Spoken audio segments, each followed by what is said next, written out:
Welcome to Worship Leader Wednesday, a series everybody. from Worship Tutorials where we help you to become a better worship leader today with practical tips and advice. Today we're talking about what key do you sing the songs in? Oh, what key was that? Who knows? Neither Fuller nor I have perfect pitch, so who knows?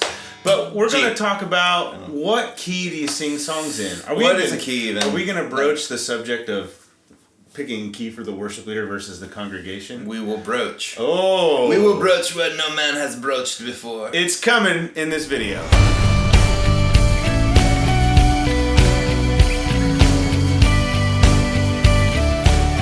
Alright, so we're talking about some practical ways to pick keys. Something we all struggle with. Is the key too high? Is the key too low? Can the congregation sing it? Does it sound good on the instruments? Lots of things to consider. Yeah. The first thing I always consider Yep. is what key is the original song in? Okay. You know, when people are recording and producing music or writing songs, they often find the key that sounds the best for that moment in time, right? And different keys do sound differently.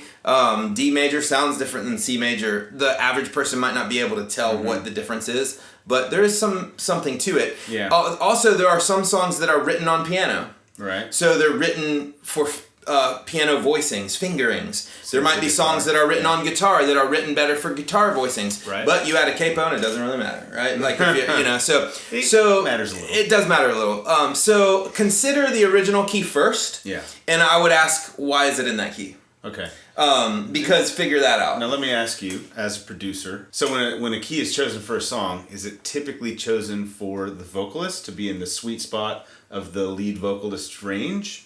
Or is it chosen for other reasons? Yeah, I think it depends on the genre, but if you look back at like classic rock, for instance, guitar riff-driven songs. Yeah. Some guy's playing his guitar and he comes up with this really cool riff, and then he takes it to the band. I guess if you're Jimmy Page, you can kind of say to yourself, well, my friend Rob can do whatever we need him to do. Sing pretty much anything. Exactly. Right, Robert Plant, if you don't know, lead vocalist for Led Zeppelin. Yeah, worship songs aren't really riff-driven, so most worship songs are written, on a piano or with a guitar in a room with most likely the person that's going to be singing it. Right. Is probably one of the writers. So you think most of them are probably written with the vocalist? I would think so. Yeah. Because if you've ever written a song, what happens usually is once you start coming up with an idea you like, usually about halfway through the process, you as a vocalist, if you're the one singing it, you're like, is this... Maybe let's take it up a half step, or let's take it up a step, because I feel like we could really hit that chorus. Yeah. In music, it's called the tessitura, but the general range of a song.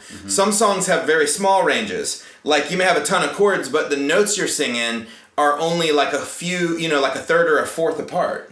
Whereas some songs have huge octave ranges, where it's like the verse is down here and the chorus is up here, and then maybe another part is like a fifth above that. They jump up. Yeah, and so there are some songs where you'll find these, like Kim Walker songs and stuff, where it's like if you put it up a step, the high parts are too high, and if you put it down a step, the low parts are too low. A ton of worship songs do the octave jump thing. Yeah, lots of octave jumps. Evaluate the song, figure out why that song was written there. If it's a guitar-driven song, then there might be a lot of open strings in it and stuff. So if you change the key, which is okay, it's going to affect the guitar part. It's going to affect the vibe of the song. Yeah. So make sure whatever key you end up, if you have to move a key, try to make sure that you're still going to capture the spirit of the song. Right. Because if you put it in the total wrong key, you could actually lose the energy of the song or the vibe of the song. So consider the original key first. Point number 2 is to think about who is singing the song. I know when I pick songs for worship tutorials, I often don't do like the acoustic covers in the same key because I have a lower range than a lot of vocalists in worship bands or like artists and things. So, and I get feedback from a lot of you that my range is higher than a lot of people's, but I consider myself like a baritone. Yeah. Like I sing lower, like Fuller can sing way higher than I can. A little bit maybe. But so you want to consider the range of your vocalist and don't ask them to sing a song that is out of their range. Typically, like guys like Israel, you can guarantee you're going to lower that at least a step. Tomlin. Maybe a half step. Yeah, Tomlin is going to always be at least a half step or a step. Yeah. Phil Wickham's always going to be a step or a third. Which is funny because I literally yesterday uploaded a Phil Wickham song How Great Is Your Love, and I did it in the key he did it in. Oh, and yeah? it wasn't bad. Oh, yeah, it depends on the range. It just depends. Yeah, some of the songs are higher than others. Yeah. So you don't want to, and you're not picking the key because of your preference, like, oh, I want to sound the best. You're picking it because, remember, the better you deliver the song, the more engaging it will be. Yeah. From an audience perspective. So when you're thinking about your vocalist and the key for the song, Fuller, you said the word tessitura. Mm-hmm. What does that mean again? That's the average range of a note group. So you might have the lowest note of a song might be a C, and the highest note might be an octave C. Yeah. But the majority of the song is like around F, G, A. So so your tessitura is going to be F, G, A. So, even though it's in the key of C, the tessitura might be F, G, and A. Right. So it just basically describes the notes. More notes are in that range that you're going to sing. The average amount of notes. Yeah. And one song in the key of B might have a completely different tessitura than another song in the key of B. Exactly. And I think a lot of people get that confused. I sing in the key of B. Every song I sing needs to be in B. That's not true, because the melody that you sing in one song versus another song in the same key might be completely different. Yeah, that's a great myth to debunk, actually. Yeah, so just because you can sing one song in C doesn't mean the next song isn't in C. Yeah. Because if this song is C, D, E, and then this song is G, A, B, C, that's like a fifth difference. Right. So, yeah, that's something to consider. And so as you're considering your vocalist, whether it's you or someone on your team, I think it's a smart move to put the song in a key that puts the vocalist in their sweet spot. That might mean for your, if you're, let's say you are the vocalist, your sweet spot might be a little higher than what a lot of people are comfortable with, or lower, but if you sing it at the spot where you feel the most comfortable, and there's the most energy and excitement in your voice, I think that creates a more engaging environment to let people come in, rather than you put the song so low for yourself that there's like no energy in your voice when you're singing it. Energy is a good way to look at it. Which is, now we're going into this argument of, do you pick a key for, quote, the congregation, or how do you do that? Because your congregation is all different people with all different ranges. Yes. Versus the vocalist. Yeah, I think energy is important because, and there's just a natural physics. Music is basically science and math. Yeah. And the higher a note's vibration is, the higher pitch it is, the more energy it has. Yeah. Which is why when you see a opera soprano lady singing high, it's just like the ear piercing and energetic. And so you do want to make sure if you're moving the songs around too much, make sure you don't lose that energy. Yeah. Because that energy is what really sells the song. And that's going to be different for different vocalists. It's going to be different for every single vocalist is different. But you just need to know, and that's why it's so important to know your team and know yourself and know your vocal range. Make sure you find out and figure out what your true vocal range is. Yeah. A few more points when you're talking about keys, and then we're going to get into this whole congregation versus lead vocal thing. What do you pick, right? Yeah. One is communicate to all your people. One, if you're not the person leading, so you're asking somebody to lead it, don't just assume that you know what's best for their voice. So in advance, maybe a couple weeks in advance, communicate with them. Say, hey, I'd like you to sing this song in this key. How does it feel? Does that work? Would you like it to be lower or higher? Ask them, and then be accommodating, right? Yeah. But you got to communicate that. Communicate to your team what keys you're actually doing your songs in. That's super important.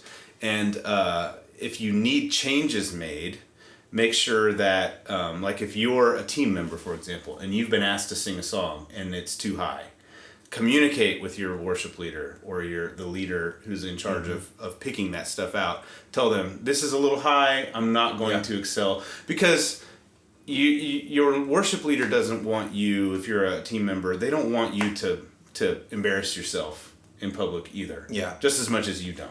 And it might be just a communication issue. So communication, super important. But how about picking keys that flow well from one to the next? Yeah, so transitions is important.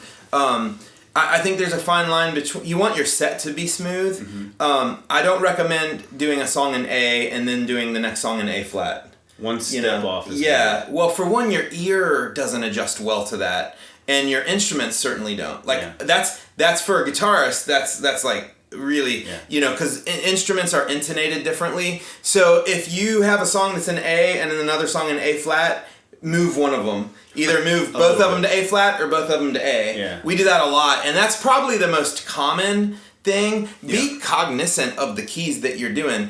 I try not to mix flats and sharps too much. I try not to go from, G to A flat, right? Yeah. But you want to consider the instrumentals as well, because like what happens between and I think it's important for worship leaders, if you're not like you're not an instrumentalist, you don't play an instrument, you got to understand something about the physics of guitars, especially because most churches are a lot of churches are guitar driven.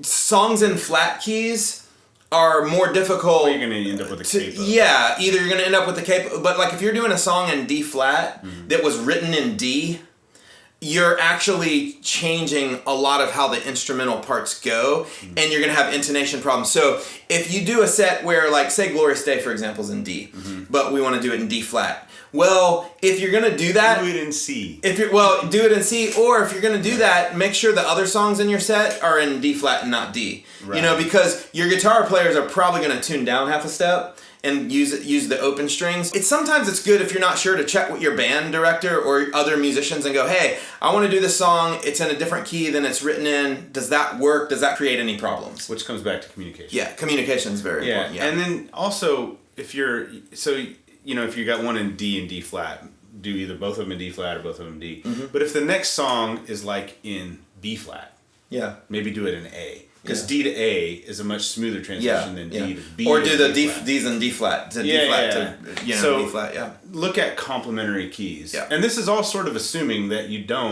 that what you currently do is not play a song, let it all stop. And then start a new song. Move your sheet music around, move your capo, and then start. Don't do that. Yeah. Like, we're kind of assuming we're past that. Yeah. And if you do that, please don't be offended by what we just said. Exactly. But just know that there's room for improvement. And if you do that, then just pick whatever key you want. Yeah. Then it doesn't really matter. Yeah, it doesn't matter, yeah. All right, let's get into picking a song for the congregation versus picking a song for the vocalist. Yeah. Let me ask you, Fuller, in your vast experience and wisdom, is it possible to pick a song? Because I think it kind of can be. Is it possible to pick a song that is that is a key for the congregation? What does that even mean? I don't think it means anything, honestly. Okay. Because you're assuming that everyone in the congregation can sing.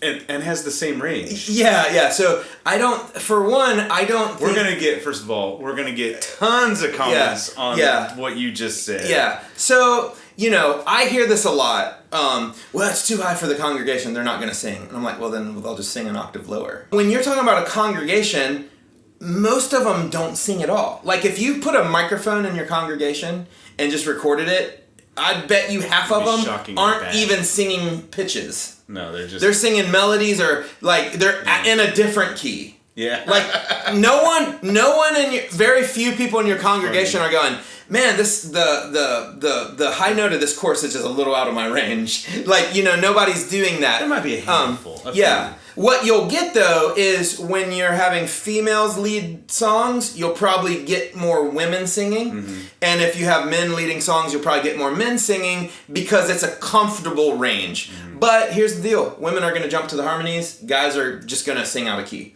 Probably. That's a gross exaggeration. But at the end of the day, unless you're recording the congregation, I don't think it really matters. I've never seen anyone sing or not sing just because the song didn't fit their voice. Yeah. It's usually they don't want to sing, or they're going to sing anyways. Like, it doesn't matter. And you kind of said it, Brian, but like, when you go to your favorite band's concert, I did sneak that in. Like, you're going to sing it no matter what. It's not going to be like, man, I wish this guy would have just... I wish you two would lower all their songs a step so I could... Because Bono sings way up here. I'm like, no, you're just yelling. You're yelling and screaming. I don't think, honestly, it matters. Like, I don't think that...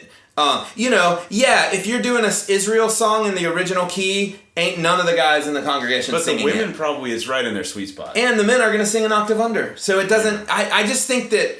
most people's natural ranges are at least an octave and a half or 2 octaves, right? So, and we're talking, and if they're professional singers, they're going to jump in on a harmony or something. So, I just don't know a situation where, man, if we would have changed that key, more people would have engaged. Right. I can't imagine. You're going to get 100 comments saying I know.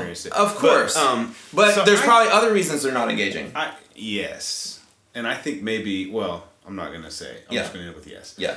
I do think that you can, so for a male-led song, right, take Glorious Day in the key of D. I bet if you do it in C or B, more men in the congregation might find it easier to sing if they were like auditioning for it or something.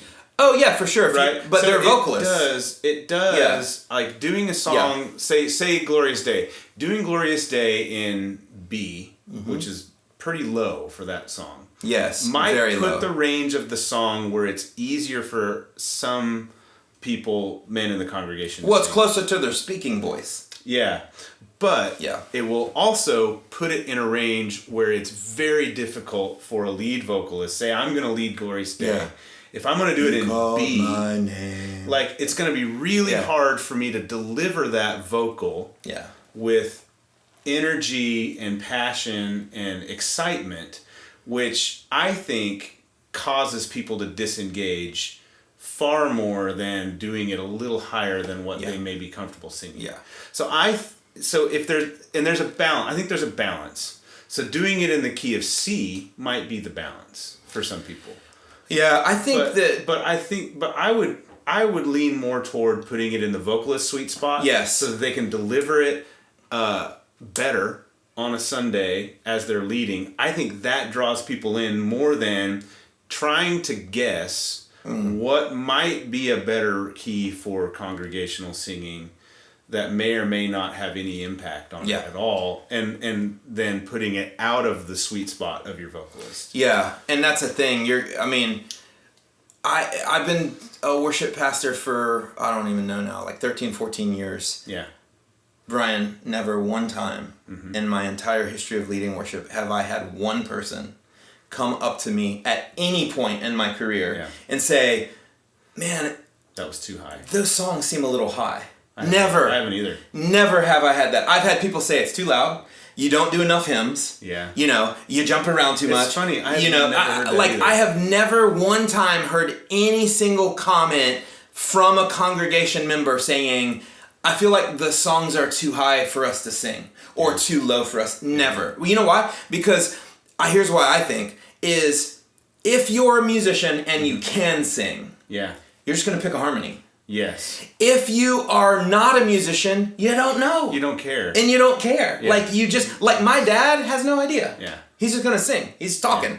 Yeah. And so I think we overthink this one. I agree. I think 100%. Overrated, underrated, overrated topic. Overrated topic. I would much rather. Going on and on here we are. I would much rather see the person that has the microphone that everyone's listening at, 90 decibels, them to be rocking it. Yes. I want them to be comfortable. I want them to sound good. That energy is going to make me want to sing. Yeah. You know? And you may disagree with us, and that is totally fine. Absolutely. And let's have conversation in the comments. The only people that I've ever heard make comments on that are other worship leaders. And production people. Yeah. And people in planning meetings. Yeah. That's it. I've never heard a normal congregation person say anything of the sort. Yeah. I've got loads and loads of emails and comments about it being too loud or too soft or not hymns or anything. Yes. I mean, so I just don't think people really think about it much. I agree with you. I agree with you. All right, any other closing thoughts about picking keys? I mean, we could probably go on and on about this one, but you know. I think just remember that the closer you can stay to the original key, the better experience you're probably going to have. There's one little tip though. If you do want to change keys from male to female or female to male, that's a common thing. So we want to do a Chris Tomlin song, but we want a female to lead it. That's a typical general rule of thumb is take it up a fourth if you want to go to a female vocalist, or take it up a fifth if you want to go to a male vocalist. And we actually have a free resource that we'll link below. Fuller, you made it. It's the male to female key change chart. I remember that. Do you recall? It's been a long time now. I saw it the other day. We say it's free. If there is a price attached to it, just put 0. A lot of these free things are name your own price, but 0 is an option. Yeah, 0. Don't feel any shame writing the number 0 in there. It's totally no shame fine. in that game. It's free. We're saying it's free. It's free. Go get it. Go get it. Thank you guys so much for watching. Hopefully this has been helpful. Again, let us know in the comments if you have thoughts on this. I'm sure you do. Music! Or what we have said about it. We'll see you next Wednesday. Bye-bye.